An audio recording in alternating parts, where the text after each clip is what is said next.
ക്കുവാനുള്ള ദിവസമാണ് എന്നുള്ളത് മാത്രമല്ല, ദൈവം ചെയ്ത ഉപകാരങ്ങളെയെല്ലാം ഓർക്കുന്നതിനുള്ള സമയം കൂടിയാണ് ഈ ദൈവത്തെ ശബത്ത് ദിവസം. സ്തോത്രം.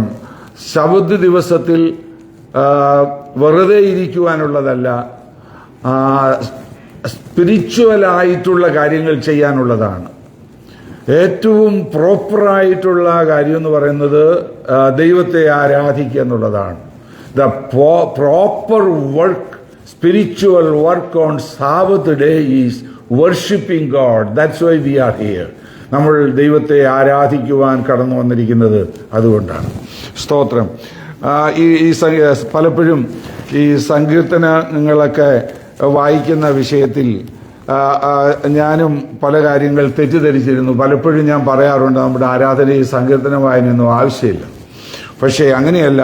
പഴയ നിയമ ആളുകൾ അവരുടെ സങ്കീർത്തന ഭാഗങ്ങളിൽ ചില പ്രാർത്ഥനകളൊക്കെ ശത്രു സംഹാരവും മറ്റുമൊക്കെ പറഞ്ഞിട്ടുണ്ടെങ്കിലും സങ്കീർത്തന ഭാഗങ്ങളിൽ വളരെ അനുഗ്രഹിക്കപ്പെട്ട ദൈവിക വാഗ്ദത്തങ്ങളും ഇൻസ്ട്രക്ഷൻസൊക്കെ നമുക്ക് ലഭിക്കുന്നത് കൊണ്ട് ഇത് മറ്റു ഭാഗങ്ങളെ പോലെ തന്നെ ശ്രേഷ്ഠമുള്ളതാണ് എന്ന് എനിക്ക് ഗ്രഹിക്കുവാൻ കഴിഞ്ഞിട്ടുണ്ട്. ഞാൻ ഈ സങ്കീർത്തനത്തിലെ എല്ലാ വാക്യങ്ങളും ഉദ്ധരിക്കുവാനോ അതിനെക്കുറിച്ച് എക്സ്പ്ലെയിൻ ചെയ്യുവാനോ ഒന്നും ആഗ്രഹിക്കുന്നില്ല. സങ്കീർത്തനക്കാരൻ ഇവിടെ ഇതാ നിന്റെ ശത്രുക്കൾ നശിച്ചു പോകുന്നു എന്നൊക്കെ പറഞ്ഞേക്കുന്നത് തൻ്റെ പേഴ്സണലായിട്ടുള്ള ശത്രുക്കളുടെ നാശം കണ്ട് താൻ സന്തോഷിക്കുകയല്ല. സ്തോത്രം. ദൈവത്തിന്റെ നീതിയെക്കുറിച്ച് താൻ ഓർത്ത് ദൈവത്തെ സ്തുതിക്കുകയാണ്. സ്തോത്രം. എന്നാൽ ഇവിടെ നമ്മൾ കാണുന്ന പല കാര്യങ്ങളും വളരെ ശ്രേഷ്ഠമായ കാര്യങ്ങളാണ്. ആദ്യത്തെ 1-2 വാക്യങ്ങൾ വായിച്ച് നമുക്ക് ചില കാര്യങ്ങൾ ചിന്തിക്കാം. ഇംഗ്ലീഷിൽ നാം ഇങ്ങനെ വായിക്കുന്നത്, it is good to give thanks to the Lord and to sing praises to your name, O Most High, to declare your loving kindness in the morning and your faithfulness every night. സ്തോത്രം. നമ്മളിവിടെ മലയാളത്തിൽ വായിക്കുന്നു, യഹോവയ്ക്ക് സ്തോത്രം ചെയ്യുന്നതും അത്യുന്നതനായുള്ളവയെ നിന്റെ നാമത്തെ കീർത്തിക്കുന്നതും 10 കമ്പിയുള്ള വാദിത്രം കൊണ്ടും വീണുകൊണ്ടും ഗംഭീര സ്വരമുള്ള കിന്നരം കൊണ്ടും രാവിലെ തോറും നിന്റെ ദയയും രാത്രി തോറും നിന്റെ വിശ്വസ്തതയും വർണ്ണിക്കുന്നത് നല്ലത്. സ്തോത്രം. സ്തോത്രം. ദൈവത്തിന് സ്തോത്രം ചെയ്യുന്നതും സ്തുതിക്കുന്നതും നല്ലതെന്ന് നമ്മളിവിടെ വായിക്കുന്നു. It is good to give thanks to the Lord. It is good to praise God. ദൈവത്തിന് സ്തോത്രം ചെയ്യുന്നതും ദൈവത്തിന് സ്തുതി സ്തോത്രങ്ങൾ അർപ്പിക്കുന്നതും നല്ലത്. Why should I must thankful? Why it is good to give thanks to the Lord? എന്തുകൊണ്ട് ഞാൻ ദൈവത്തിന് നന്ദി പറയണം? എന്തുകൊണ്ടാണ് ദൈവത്തിന് നന്ദി പറയുന്നതും ദൈവത്തെ സ്തുതിക്കുന്നതും നല്ലതായിരിക്കുന്നത്? സ്തോത്രം. എപ്പോഴൊക്കെയാണ് നമ്മൾ ദൈവത്തെ സ്തുതിക്കേണ്ടത്? സ്തോത്രം.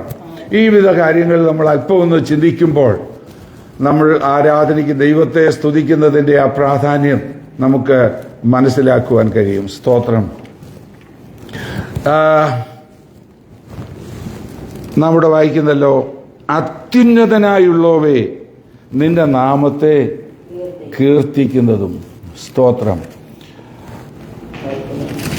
It is good to give thanks to the Lord and to sing praises to your name, O most high. ഒന്നാമത് നാം ദൈവത്തെ സ്തുതിക്കാൻ തുടങ്ങുമ്പോൾ we are looking upward. അത്യുന്നതനായുള്ളവേ, അത്യുന്നതനായ ദൈവത്തെങ്കിലേക്ക് നമ്മൾ നോക്കുന്നതാണ് ദൈവത്തെ സ്തുതിക്കുക എന്ന് പറയുന്നത്. താഴെ നമ്മൾ വായിക്കുന്നുണ്ടല്ലോ 8-ാം വാക്യത്തിൽ, യഹോവേ നീയോ യഹോവേ എന്നേക്കും അത്യുന്നതനാകുന്നു. സ്തോത്രം, സ്തോത്രം. നമ്മുടെ ചുറ്റുപാടുകളിൽ നിന്നെല്ലാം, നമ്മുടെ സാഹചര്യങ്ങളിൽ നിന്നെല്ലാം നമ്മളുടെ നോട്ടം മാറ്റി ഉയരങ്ങളിലേക്ക്, അത്യുന്നതനിലേക്ക് നമ്മൾ നോക്കുന്നതാണ് ദൈവത്തെ സ്തുതിക്കുവാൻ നമ്മൾ തുടങ്ങുമ്പോൾ ചെയ്യുന്നത്. We moving focus to surrounding and circumstances and to start to focus on our God or upward. അത്യുന്നതനായവെങ്കിലേക്ക് നമ്മൾ നോക്കുവാൻ തുടങ്ങുകയാണ്. സ്തോത്രം. അതാണ് നാം ദൈവത്തിൽ വായിക്കുന്നത്.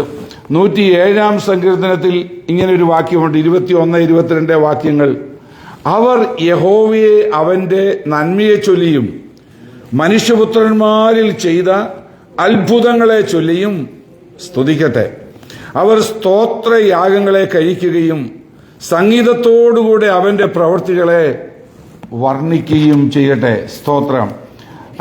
നമ്മൾക്ക് ദൈവസന്നിധി വരുമ്പോൾ ചെയ്യുവാനുള്ളത് എന്താണെന്നാണ് അവിടെ നമ്മൾ വായിച്ചത്. സ്തോത്രം. Let them sacrifice the sacrifices of thanks giving and declare his work with rejoicing. Those who go, that man would give thanks to the Lord for his goodness and for his wonderful work to the children of men. ദൈവം നമ്മുടെ ജീവിതത്തിൽ ചെയ്ത ആ നന്മകളെ നമ്മൾ ഓർത്ത് നമുക്ക് ദൈവത്തെ സ്തുതിക്കാനായിട്ട് കഴിയണം. സ്തോത്രം. ദൈവം എന്തെങ്കിലും നമ്മുടെ ജീവിതത്തിൽ നന്മകൾ ചെയ്തിട്ടുണ്ടോ സ്തുതിക്കുവാനായിട്ട്? സ്തോത്രം. പൗലോസിനെ കുറിച്ച് നമ്മൾ വായിക്കുമ്പോൾ അദ്ദേഹത്തിന്റെ ലേഖനങ്ങളിൽ എല്ലായിടത്തും നമുക്ക് കാണുവാൻ കഴിയുന്ന ഒരു കാര്യമുണ്ട്. ദൈവത്തിന് സ്തോത്രം ചെയ്യുന്നു, ദൈവത്തിന് സ്തോത്രം ചെയ്യുന്നു, ദൈവത്തിന് സ്തോത്രം ചെയ്യുന്നു. സ്തോത്രം.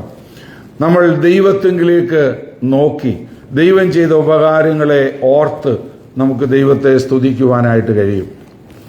കഴിഞ്ഞ രണ്ടു ദിവസം ജോലി ആയതുകൊണ്ട് ഞാൻ ഇച്ചിരി ബിസി ആയിരുന്നു. വൈകിട്ട് മീറ്റിംഗും ഉണ്ടായിരുന്നു, സൂമിലെ മീറ്റിംഗും ഉണ്ടായിരുന്നുകൊണ്ട് പെട്ടെന്ന് അത്യാവശ്യമായ 1-2 കാര്യത്തിന് കടയിലോട്ട് പോകാനായിട്ട് കഴിഞ്ഞില്ല. വേഗം ഞാൻ ഇന്ന് രാവിലെ വാൾമാർട്ടിൽ ഒരു അത്യാവശ്യ കാര്യത്തിനായിട്ട് പോകാൻ ഇടയായി. പോകുമ്പോൾ ആരംഭിക്കുമ്പോൾ തൊട്ട് എനിക്ക് ഓർക്കുവാൻ ഞാൻ ചെയ്യുന്നത്, ദൈവമേ ഈ വണ്ടി എനിക്ക് വണ്ടി തന്നല്ലോ, വണ്ടി ഓടിക്കാൻ കൃപ തന്നല്ലോ എന്നൊക്കെ പറഞ്ഞ് ദൈവത്തെ സ്തുതിച്ചുകൊണ്ടാണ് ഞാൻ പോകുന്നത്. അപ്പം ആ വാൾമാർട്ടിൻ്റെ അവിടെ ചെല്ലുമ്പം ഞാൻ ഓർക്കുന്നത്, എനിക്ക് പാല് വാങ്ങണമായിരുന്നു, എനിക്ക് വേറെ 1-2 സാധനങ്ങൾ വാങ്ങണമായിരുന്നു. ഇതെല്ലാം ഇവിടെ എങ്ങനെയാണ് എത്തിയത്? എനിക്കിത് രാവിലെ ഇവിടെ വന്ന് വാങ്ങിക്കാൻ പറ്റിയത് എന്തുകൊണ്ടാണ്? എത്രയോ പേര് ഇതിൻ്റെ പിന്നിലൊക്കെ പ്രവർത്തിച്ചു. എത്രയോ പേര് രാവിലെ വന്ന് ഈ കടയൊക്കെ തുറന്നതെല്ലാം ഓർഡറിലാക്കി. അപ്പം ഇതെല്ലാം ഓരോന്നോരോന്നായി നമ്മൾ ഓർക്കുകയാണെങ്കിൽ നമുക്ക് എങ്ങനെ ദൈവത്തെ സ്തുതിക്കാതിരിക്കാൻ പറ്റും? സ്തോത്രം. നമ്മൾക്ക് ഈ പട്ടണത്തിൽ നമ്മൾ ജീവിക്കുന്നു. നമുക്ക് ആരെങ്കിലും ഈ ക്രമീകരണം ചെയ്തു തന്നില്ലെങ്കിൽ എവിടുന്നാണ് നമുക്ക് പാല് വാങ്ങാൻ പറ്റുന്നത്? നമുക്ക് എവിടുന്നാണ് മറ്റ് സാധനങ്ങൾ വാങ്ങാൻ പറ്റുന്നത്? ഇതെല്ലാം ഓർക്കുമ്പോൾ ഇവരെ എല്ലാം ഓർത്ത് നമുക്ക് നന്ദി പറയുവാനായിട്ടിടയായിത്തീരും. സ്തോത്രം. ദൈവത്തെ നമ്മൾ ഓർക്കുന്നത് മാത്രമല്ല, it causes to look around. നമ്മൾ ചുറ്റുപാടുകളിലേക്ക് നോക്കുവാനും അത് നമ്മെ സഹായിക്കും. ദൈവത്തെ നമ്മൾ സ്തുതിക്കുമ്പോൾ നമ്മുടെ ചുറ്റുപാടുകളിലേക്ക് നോക്കിയിട്ട് നമുക്ക് ദൈവത്തെ സ്തുതിക്കുവാനായിട്ടിടയായിത്തീരും. അന്നേരമാണ് ഒരു ദൈവദാസന്റെ മെസ്സേജ് ഒരു 2 മിനിറ്റ്സ് ഞാനിങ്ങനെ കേട്ടോണ്ടാ വണ്ടി ഡ്രൈവ് ചെയ്തു പോയത്. അദ്ദേഹം ഇങ്ങനെ പറയുകയാണ്, സ്തോത്രം, ദൈവം മനുഷ്യനെ സൃഷ്ടിച്ചു, എല്ലാം സകലത്തെയും ദൈവം സൃഷ്ടിച്ചു.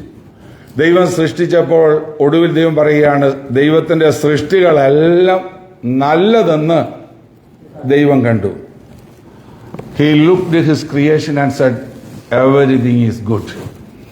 അടുത്തതൊരു കാര്യം ദൈവം പറഞ്ഞത്, it is not good man be alone.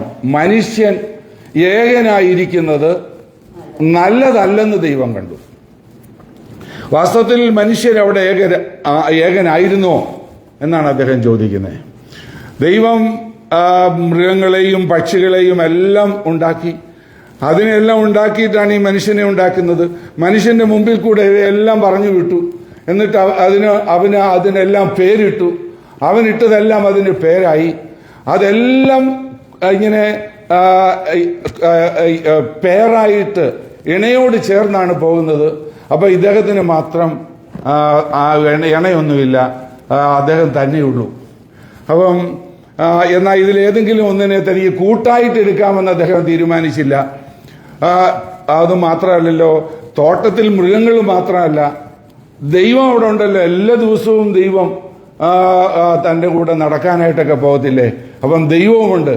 പക്ഷേ ആ ദൈവം പറഞ്ഞു, ആദമേ, അതും പോരാ. നിനക്ക് ഈ ഭൂമിയിൽ ഒത്തിരി കാര്യങ്ങളൊക്കെ ഉണ്ട്, അതുപോരാ. ദൈവമുണ്ട്, അതും പോരാ. ദൈവം പോരെ, ദൈവം മതി. പക്ഷെ ദൈവം കണ്ടു മനുഷ്യന് ദൈവം മാത്രം പോരാ. മനുഷ്യന് കൂട്ടിനായിട്ട് ചില ഫ്രണ്ട്സും കൂടെ വേണം. ഒരു ഫാമിലി വേണം, കുടുംബം വേണം. മനുഷ്യന് ദൈവം വേണം. ദൈവം ഏറ്റവും പ്രധാനപ്പെട്ടതാണ്. എന്നാൽ അതുമാത്രമല്ല, മനുഷ്യന്റെ ജീവിതത്തിൽ നന്മയ്ക്ക്, നല്ലതിന് കുടുംബവും വേണം എന്ന് അദ്ദേഹം പറയുന്നത് ഞാൻ കേട്ടു. സ്തോത്രം. പൗലോസിനെ കുറിച്ച് നമ്മൾ വായിക്കുന്നത്, അദ്ദേഹത്തിന്റെ എല്ലാ ലേഖനങ്ങളിലും അദ്ദേഹം പറഞ്ഞിരിക്കുന്ന ഒരു കാര്യമുണ്ട്. തൻ്റെ ഫ്രണ്ട്സിന്റെ എല്ലാം പേര് പറഞ്ഞതിന് ശേഷം അവർക്കെല്ലാം വേണ്ടി താങ്ക് യു. അപ്പോസ്തലപ്രവൃത്തി 28-ാം അധ്യായം, റോമാലേഖനം 16-ാം അധ്യായം ഒടുവിലത്തെ ആ ചാപ്റ്ററിൽ മുഴുവനും പേരുകളാണ്. തെസ്സലോനിക്ക ലേഖനത്തിൽ ഇവിടെ എല്ലാം തന്റെ ഫ്രണ്ട്സിന്റെ പേരുകളാണ് അദ്ദേഹം പറഞ്ഞേക്കുന്നത്. അതിന്റെ അർത്ഥം എന്താ? അദ്ദേഹത്തിന് ധാരാളം ഫ്രണ്ട്സ് ഉണ്ടായിരുന്നു. അദ്ദേഹം പ്രസംഗിക്കുന്നയാൾ മാത്രമായിരുന്നില്ല, ഭയങ്കര ഒരു പ്രാർത്ഥനാ മനുഷ്യനായിരുന്നു. ആ പ്രാർത്ഥനാ മനുഷ്യനായിരിക്കുമ്പോൾ തന്നെ തനിക്ക് ആഗ്രഹമുണ്ടായിരുന്നു ധാരാളം പേര് തനിക്ക് ഫ്രണ്ട്സായിട്ട് വേണമെന്ന്. സ്തോത്രം. അപ്പോൾ അതും വളരെ ഇമ്പോർട്ടൻ്റ് ആയിട്ടുള്ളതാണെന്ന് ദൈവം തന്നെ പറഞ്ഞു. ഇന്ന് ആ ദൈവത്തിൻ്റെ പ്രവർത്തികൾക്കെല്ലാം വ്യത്യസ്തമായിട്ടാണ് മനുഷ്യർ ജീവിക്കുന്നത്, ചിന്തിക്കുന്നത്. ദൈവം നല്ലതല്ലെന്ന് കാണുന്നത് പലതും മനുഷ്യൻ ഇന്ന് നല്ലതാണെന്ന് തോന്നുകയാണ്. മനുഷ്യൻ ഏകനായിരിക്കുന്നത് നല്ലതല്ലെന്ന് ദൈവം കണ്ടു. പക്ഷേ മനുഷ്യർ വിചാരിക്കുന്നത് അതാ നല്ലത്, ഏകനായിരിക്കുന്നതാണ് നല്ലത്. പറഞ്ഞു വിട്ടാലും ഡിവോഴ്സ് ആയാലും വേണ്ടില്ല, എങ്ങനെയായാലും വേണ്ടില്ല, അങ്ങ് ഏകരായിരിക്കുന്നതാണ് നല്ലത്. പിന്നെ ദൈവത്തോട് പ്രാർത്ഥനയും ഉപവാസമൊക്കെ ഉണ്ടല്ലോ, വേറെ ഇനി ആരും വേണ്ട, ഒരു ഫ്രണ്ട്സും വേണ്ട. ദൈവം ആഗ്രഹിക്കുന്നത് അങ്ങനെയല്ല. മനുഷ്യൻ ഏകനായിരിക്കുന്നത് നല്ലല്ല. ദൈവത്തെ മാത്രം വിളിച്ചുകൊണ്ടിരിക്കുക എന്നുള്ളതല്ല. കഴിയുന്നിടത്തോളം ശത്രുക്കളെ ഉണ്ടാക്കുകയല്ല, എങ്ങനെയെങ്കിലും ഫ്രണ്ട്സിനെ ഉണ്ടാക്കുക. ഇതെല്ലാമാണ് ദൈവം ആഗ്രഹിക്കുന്നത്. അപ്പോൾ പൗലോസ്, ഈ ദാവീദ് ദൈവത്തെ സ്തുതിക്കുവാൻ തുടങ്ങുമ്പോൾ he focus upward to the lord, ദൈവത്തെങ്കിലേക്ക് നോക്കുന്നു. സ്തോത്രം. ദൈവമേ, ഞാൻ ദൈവത്തെ സ്തുതിച്ചുകൊണ്ടാണ് പോകുന്നത്. സ്തോത്രം. എനിക്ക് എഴുന്നേൽക്കാൻ പറ്റിയല്ലോ, എനിക്ക് നടന്ന് കടയിൽ പോകാൻ പറ്റിയല്ലോ, ഓരോ കാര്യങ്ങൾ ചെയ്യാൻ പറ്റിയല്ലോ, എൻ്റെ കാലുകൾക്ക് ബലം തന്നല്ലോ, എൻ്റെ കൈകൾക്ക് ബലം തന്നല്ലോ, എനിക്ക് കാഴ്ച തന്നല്ലോ. ഓരോരോ കാര്യങ്ങൾ ഓർത്ത് ഞാൻ ദൈവത്തെ സ്തുതിക്കുമ്പോൾ ഇതെല്ലാം തന്ന ദൈവത്തെ ഞാൻ ഓർക്കുകയാണ്. നമുക്ക് ദൈവത്തെ നന്ദി പറയാൻ വല്ലതുമുണ്ടോ? അതേ ഉള്ളൂ നമുക്ക്. ദൈവമാണ് എല്ലാം ചെയ്തിരിക്കുന്നത്. അതാ നമ്മൾ പാടുന്നത് വരുമ്പോ തൊട്ട്, നന്ദി യേശുവേ, നന്ദി യേശുവേ, നീ ചെയ്ത നന്മകൾക്ക് 1000 നന്ദി. സ്തോത്രം. എന്റെ ശക്തിയാലല്ല, എന്റെ കഴിവിനാലല്ല, എല്ലാം നീ തന്നതേ ഉള്ളൂ എന്ന് പറഞ്ഞ് നമുക്ക് ദൈവത്തെ സ്തുതിക്കുവാനിടയാകും. അതുമാത്രമല്ല, നമുക്ക് നമ്മുടെ ചുറ്റുപാടുകളെ നോക്കിയാൽ, സ്തോത്രം, ചിലപ്പോൾ ചിലരെല്ലാം നമുക്ക് ഇഷ്ടമില്ലാത്തവരെല്ലാ കാര്യങ്ങളായിരിക്കും ചെയ്യുന്നത്. സ്തോത്രം. എന്നാൽ അവരെ ഓർത്ത് നമുക്ക് സ്തോത്രം ചെയ്യാൻ പറ്റുമോ? സ്തോത്രം. നിശ്ചയമായിട്ട് വെക്കും. സ്തോത്രം. നമ്മളൊന്ന് ആഴമായി ചിന്തിച്ചാൽ മതി. ജോസഫിന്റെ സഹോദരന്മാർ ജോസഫിനോട് അത്ര സ്നേഹമായിട്ടൊന്നുമല്ല പെരുമാറിയത്. പക്ഷേ അദ്ദേഹത്തിന് അവരെ ഓർത്തും ദൈവത്തെ സ്തുതിക്കാൻ പറ്റും. കാര്യം സഹോദരന്മാരെ, നിങ്ങളാണ് ഞാൻ ഇവിടെ എത്താൻ കാരണക്കാരൻ. സ്തോത്രം. മോശയ്ക്ക് ദൈവത്തെ സ്തുതിക്കാൻ പറ്റുമോ? കൊട്ടാരത്തിൽ ജീവിച്ചിരുന്ന മോശ എല്ലാം കളഞ്ഞ് മരുഭൂമിയിൽ മിദ്യാന്യന്റെ ഒരു കിണറ്റിന്റെ അരികെ ഏകനായി. ആരുമില്ല. എന്ത് കാര്യമായിരുന്നു എനിക്ക് ഉണ്ടായിരുന്നത്? മിസ്രൈമിലെ രഥങ്ങള്, അവിടുത്തെ ആ കൊട്ടാരം, അവിടുത്തെ ആ എഡ്യൂക്കേഷൻ, ഇതെല്ലാം എനിക്കുണ്ടായിരുന്നു. ഇപ്പൊ ഞാൻ ഒന്നുമില്ലാത്തവനായി. എന്റെ ചില ബുദ്ധികേട് നിമിത്തം ഞാൻ ദേ വന്നിരിക്കുന്നു ഈ മിദ്യാന്യ മരുഭൂമിയിൽ കിണറ്റിൻകരികളെന്നൊക്കെ അദ്ദേഹത്തിന് ചിന്തിക്കാൻ പറ്റും. പക്ഷേ ആ സാഹചര്യം ഇല്ലായിരുന്നെങ്കിൽ മോശ ആയിത്തീർന്ന അവസ്ഥയിൽ മോശയ്ക്ക് എത്താൻ പറ്റുമായിരുന്നു. സ്തോത്രം. ഒരുത്തൻ അദ്ദേഹത്തോട് വളരെ ക്രൂരമായി പെരുമാറി. ഇന്നലെ നീ ഒരുത്തനെ അടിച്ചു കൊന്നു, അതുപോലെ എന്നെയും അടിച്ചുകൊല്ലാൻ വന്നേക്കുകയാണോ എന്ന് പറഞ്ഞപ്പോഴാണ് അവൻ പേടിച്ച് ഓടിപ്പോയത്. പക്ഷേ ഓടിപ്പോയത് അവന്റെ ജീവിതത്തിലെ ചില കാര്യങ്ങൾക്ക്, സ്തോത്രം, എല്ലാം ദൈവം വഴിയൊരുക്കുകയായിരുന്നു. യാക്കോബൻ ഒരിക്കലും അവൻ പറഞ്ഞു, ലാബാന്റെ മുഖം പണ്ടത്തെ പോലൊന്നും അല്ലല്ലോ, അവന്റെ പിള്ളേർ എന്നോട് സ്നേഹമായിട്ടൊന്നും അല്ലല്ലോ പെരുമാറുന്നത് എന്നൊക്കെ വിചാരിച്ച് അദ്ദേഹത്തിന് അല്പം ഭാരമൊക്കെ ഉണ്ടായി. പക്ഷേ ആ ലാബാന്റെ അടുത്തൊന്നും ഓടിപ്പോയി തന്റെ ജീവിതത്തിനാകമാനം വ്യത്യാസം വരുവാൻ കാരണം ആ ആളുകളായിരുന്നു.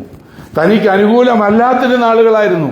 അപ്പൊ നമുക്ക് അനുകൂലമുള്ള എത്ര പേരുണ്ട്? സ്തോത്രം. ഞാൻ പലപ്പോഴും ഓർക്കാറുണ്ട്, ചില ദൈവദാസന്മാരെല്ലാം ഓർത്ത് ഞാൻ ദൈവത്തെ സ്തുതിക്കാറുണ്ട്. ദൈവമേ, ഈ ദൈവദാസന്മാരുടെ ആ വചനങ്ങളും അവരുടെ ആലോചനകളൊക്കെ എത്ര ശ്രേഷ്ഠമായിരിക്കുന്നു.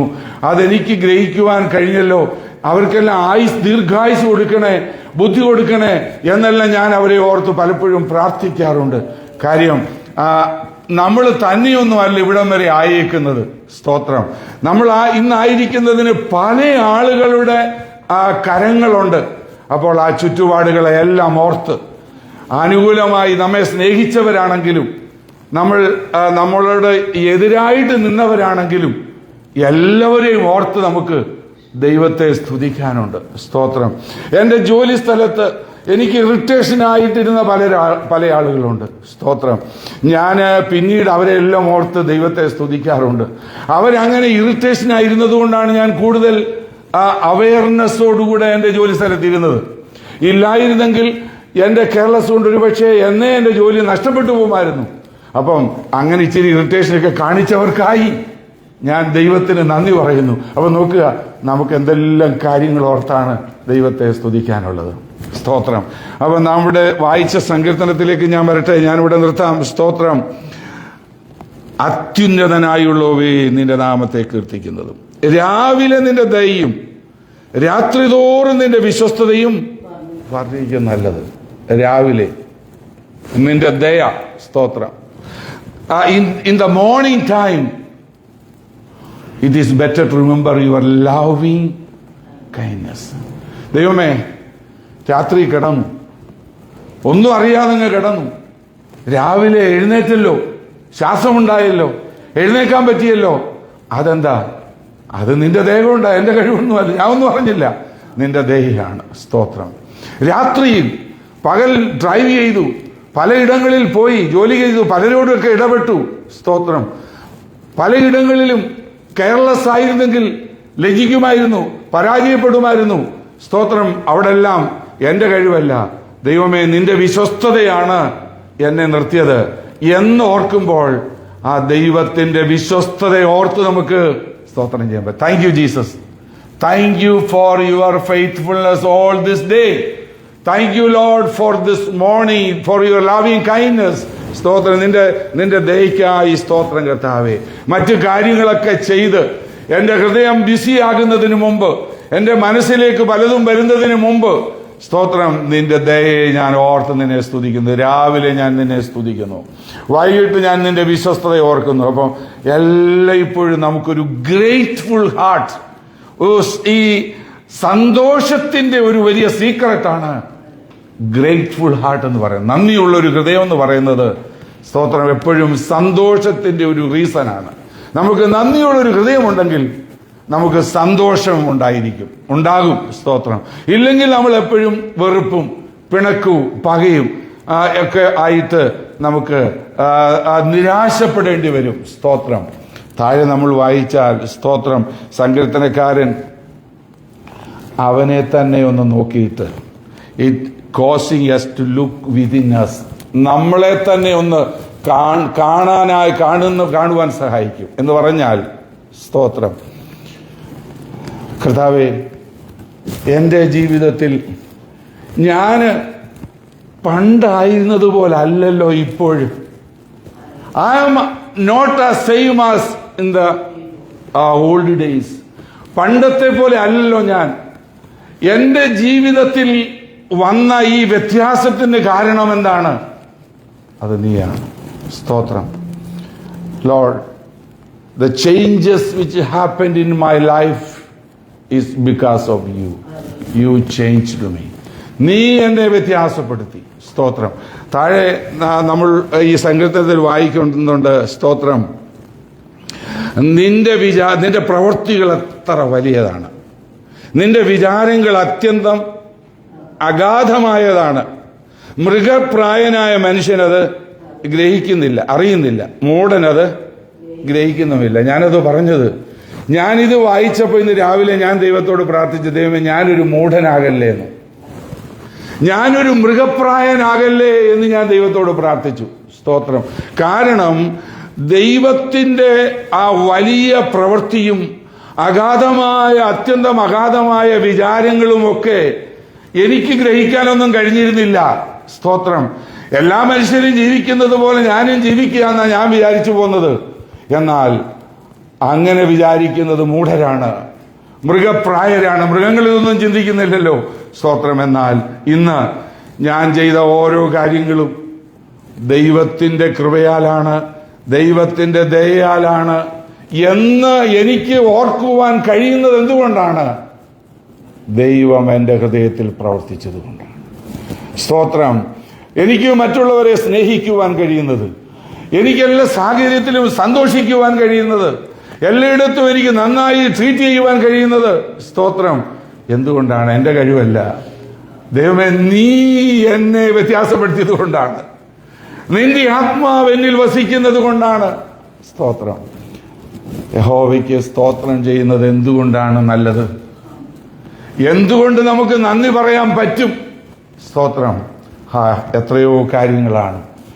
ഈ നാം നന്ദി പറയുമ്പോൾ നമ്മൾ വി ലുക്സ് അപ്പോൺ ഗാഡ്, ദൈവത്തെങ്കിലേക്ക് നമ്മൾ നോക്കുവാൻ തുടങ്ങും. നമ്മൾ പ്രാർത്ഥിക്കുമ്പോൾ തന്നെ അതാണ് നമ്മൾ ചെയ്യേണ്ടത്. നമ്മൾ പ്രാർത്ഥിക്കാനായിട്ട് വരുമ്പോൾ നമ്മുടെ കയ്യിൽ ഒത്തിരി ലിസ്റ്റുണ്ട്, നമ്മളെല്ലാം അതങ്ങ് പറയുവാണ്.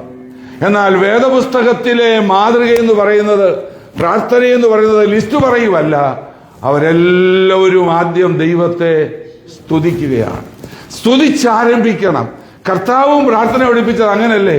സ്വർഗസ്ഥനായ ഞങ്ങളുടെ പിതാവേ, നിന്റെ നാമം മഹത്വീകരിക്കപ്പെടണമേ.